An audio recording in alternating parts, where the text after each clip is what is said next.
Good morning, everyone. Name is Ghost.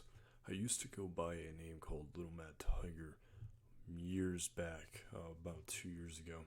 I have recently changed my name in regards to an account change. Also, if you need to get in contact with me, please visit my Steam account Ghost and contact me via whomever is in contact with me or get in touch with me via the forums. I should have my name changed to Ghost.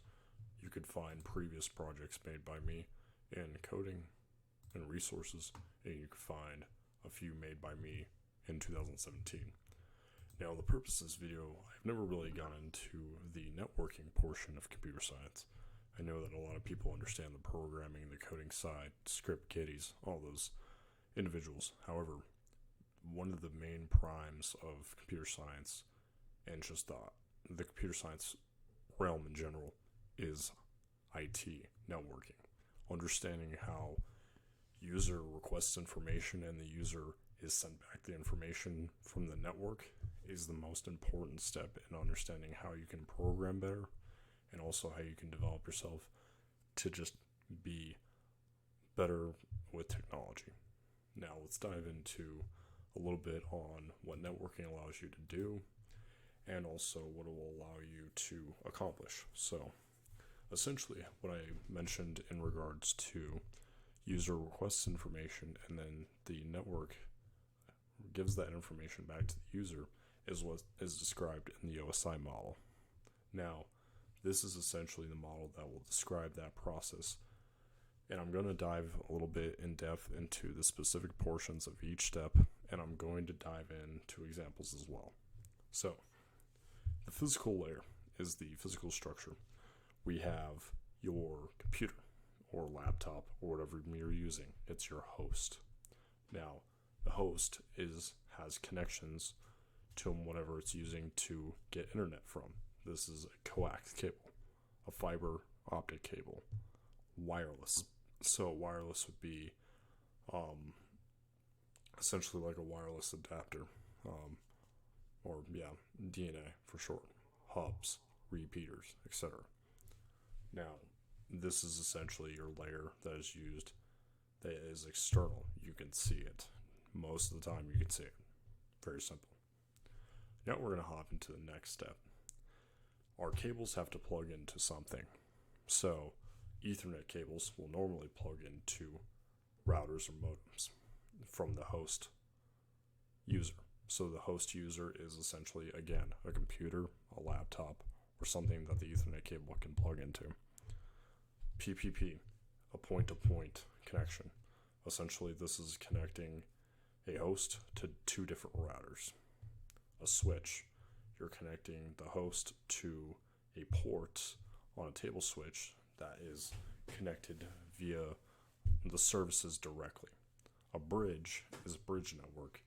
Essentially, it's a network that allows you to go from the host to the switch. All right. And then frames, essentially, is saying that, hey, this is now we're going to take our IPs and now we're going to turn them into tracers. Basically, we're taking IP tracers and now we're going to send them to the network. What that is the code of communication that we're using, our data communication, is being built up into frames. And then when we send them to the network side, so when we send them to the router, they're going to be turned into packets, IP packet tracer, or IE, excuse me. So we have IP, Internet Protocol.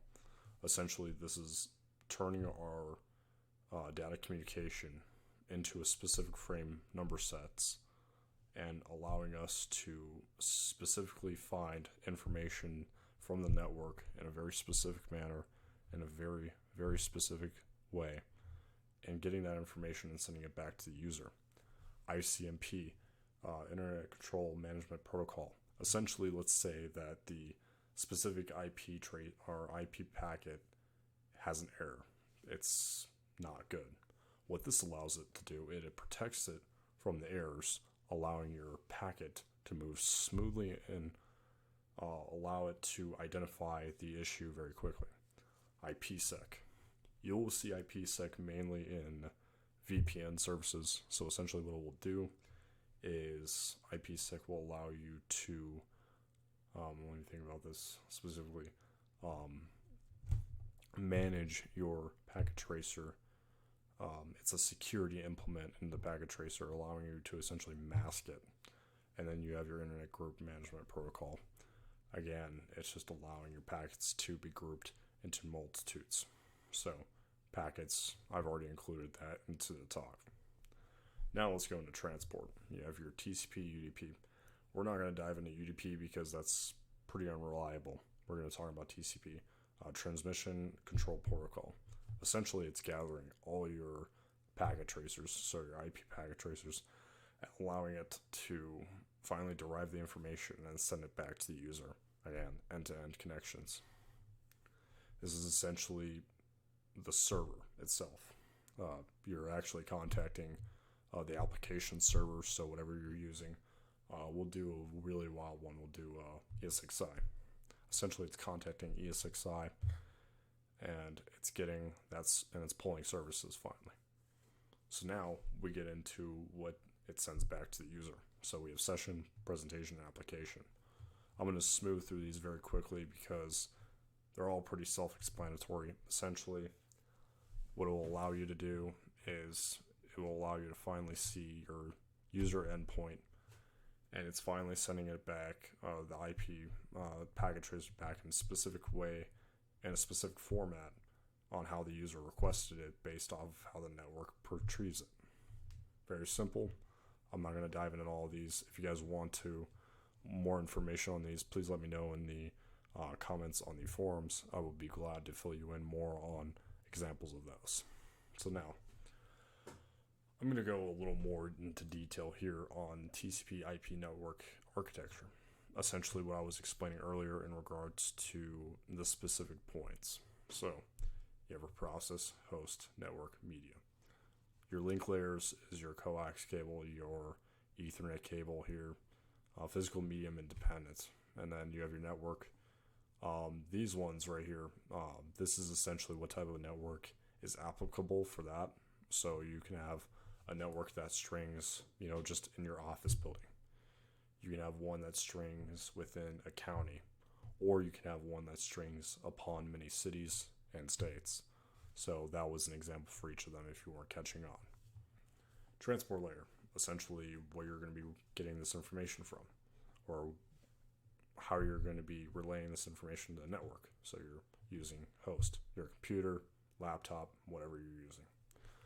Then the actual process itself. So then you have what your user sees on the host, Google, whatever you're seeing.